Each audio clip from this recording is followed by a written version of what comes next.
Em entrevista na manhã desta quarta-feira, Antônio Dutra Júnior fala de um grande reforço se sua chapa for eleita no treino 26-29.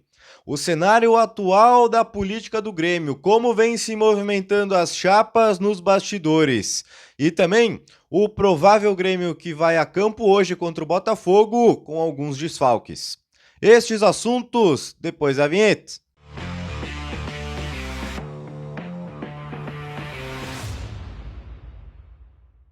Fala rapaziada, tudo certo? Chegando aqui no canal com mais atualizações sobre o Grêmio. Antes da gente para os assuntos, não te esquece, deixa o like e te inscreve no canal. Ajudas importantes para a gente dar sequência e mais pessoas ficarem por dentro do conteúdo. Então não deixou o like? Deixa o like, não é inscrito no canal, te inscreve para não perder mais nada a partir de agora. E também, se possível, hype esse vídeo aqui para o conteúdo chegar a maior número de pessoas. Gente, vamos lá.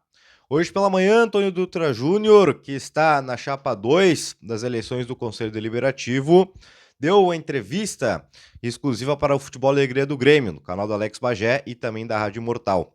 E falou, claro, as situações que se encontram no momento para a sua chapa, porque o Marcelo Marques, que seria o presidente depois de passar nas eleições do Conselho, desistiu, não vai mais.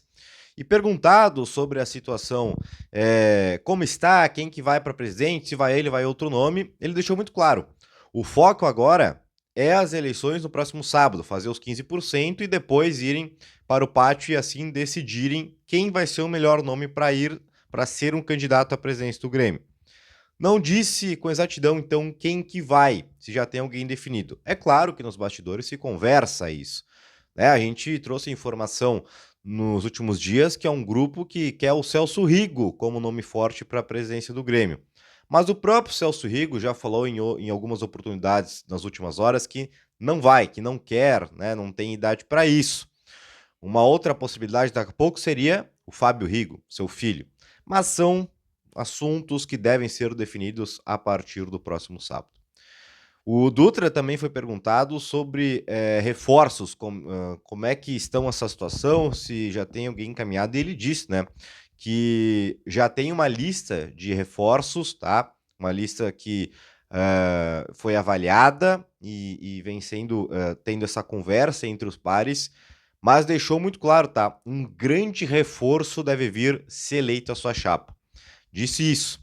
Inclusive, o Diogo Rossi perguntou para ele, é o Roger Guedes esse nome? Porque a gente sabe todo o envolvimento que teve o Marcelo Marques com o Roger Guedes.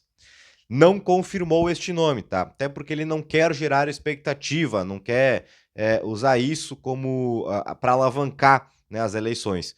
E por isso não deixou claro quem é o grande reforço. Mas garantiu que se sua chapa for eleita, um grande reforço é esperado para a temporada de 26. E mesmo não sendo dito o nome do Roger Guedes, é claro que a torcida vai pensar nesse nome. Pelas tentativas que foram feitas, pela vontade do jogador de vir e o tempo que faltou porque o Al Rayyan estava enrolando o Grêmio na liberação. A gente não vai querer aqui reaquecer esse assunto Roger Guedes, mas é algo que mexe nos bastidores, porque o Dutra foi muito firme na sua fala, né? Vai vir um grande reforço para o ano que vem. Então, tem outros nomes na pauta, mas este grande reforço, então, deve ser encaminhado, claro, se forem eleitos da chapa 2 para as eleições presidenciais. Então, Antônio Dutra Júnior, deixando muito claro isso, mas a questão de envolvimento de presidência não tem ainda definido, pelo menos abertamente, ao público quem deve ser. Bom, pegando esse cenário político, né? A gente falou um pouco da chapa 2, mas trazendo um pouco para as outras. Há muitas indefinições ainda, porque essa situação do Marcelo Marques foi pega de surpresa. E tem informações que Paulo Calef deve voltar com a chapa 6, até porque o Luiz Gerassi, que estava para ser um dos seus pares, caso eleito, falou sobre o Paulo Calef a importância para a chapa 6, assim como a chapa 6 é importante para o Paulo Calef. E um movimento que surgiu nos bastidores com a informação do Arpicão é que também vai movimentar a política gremista, tá? A situação deve colocar o nome, tá? Eu tenho informação que na segunda-feira, após o anúncio do Marcelo Marques, teve reunião até tarde, tá? Da atual gestão da situação e, claro, tratar assuntos do atual Grêmio, mas também sobre este assunto que mexeu, né, com as redes sociais e com os bastidores do Grêmio. E o Picão conseguiu informação. Então, vai ter gente, deve ter gente da situação concorrendo à reeleição. Não deve ser o presidente Alberto Guerra, tá? Deve ser outro nome, daqui a pouco, do Conselho de Administração, ou até o próprio vice-futebol Alexandre Rossato. Não se sabe ainda direito quem vai, mas está bem encaminhado para a situação tentar uma reeleição para o próximo triênio. Então, está movimentando bastante, algo que já estava definido, vai ter muitas mudanças nos próximos dias. Até sábado devemos ter definições, porque a partir de sábado e as eleições finalizadas, aí começa de vez as eleições e começa a ser mais aberto ao público quem vai, quem não vai e quem são os pares envolvidos. Situação, se fizer os 15%, deve colocar alguém sim. Paulo Calef é outro nome forte nos bastidores. E também, claro, a chapa agora de número 2, como a gente já antecipou, do Antônio Dutra Júnior, sem um nome definido ainda para a presidência. Bom, falamos de política, agora vamos falar de Grêmio, nas 4 linhas, porque hoje o Grêmio joga pelo Campeonato Brasileiro, 7h30 da noite contra o Botafogo. E se o Grêmio está desfalcado, o Botafogo está muito desfalcado. Estamos falando de mais de 10 desfalques da equipe do Botafogo para encarar o Grêmio.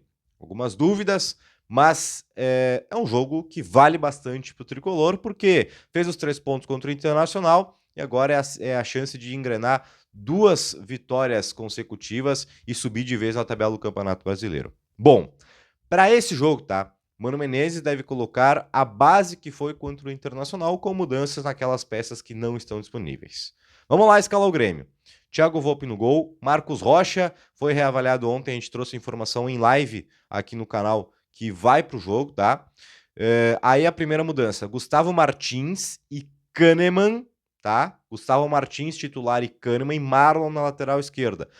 Por que o Gustavo Martins? Porque o Noriega vai de volante, tá? Tem muito mais problemas no meio do que na defesa. E o Noriega, sendo o primeiro volante, Mano Menezes deve utilizar ele ali. Então, Noriega, Dodi e Edenilson sendo mantido no time titular. Pavon, pela direita, também mantido. William e André lá na frente. A ideia, como eu disse, é a mesma do Grenal, até porque o Cuiabano deve ser titular do Botafogo. E a gente sabe que o Cuiabano ataca bastante. E aí, Mano Menezes deve tentar fazer exatamente aquilo que ele fez contra o Internacional, contra o Bernabéu. Atacar nas costas do lateral esquerdo. Com isso, então, Pavon segue como titular, assim como o Denilson. Esse é o provável Grêmio que vai a campo em busca dos 3 pontos. Repetindo, Thiago Volpe, Marcos Rocha, Gustavo Martins, Carme Marlon, Noriega, Dodi, Edenilson, Pavon, William e André Henrique. Jornada do Bagé às 4h30 da tarde. Estaremos lá para contar essa história. Esperamos que com os 3 pontos do Grêmio, tá bem? Deixa o like, deixa tua opinião nos comentários. E esse time te agrada pro jogo contra o Botafogo? E também sobre o cenário político. O que tu tá achando de tudo isso? Quero saber tua opinião, tá certo? Não te esquece, não deixou o like, deixa o like. Não é inscrito no canal, te inscreve pra não perder mais nada a partir de agora. Um beijo para todo mundo, a gente se vê em breve.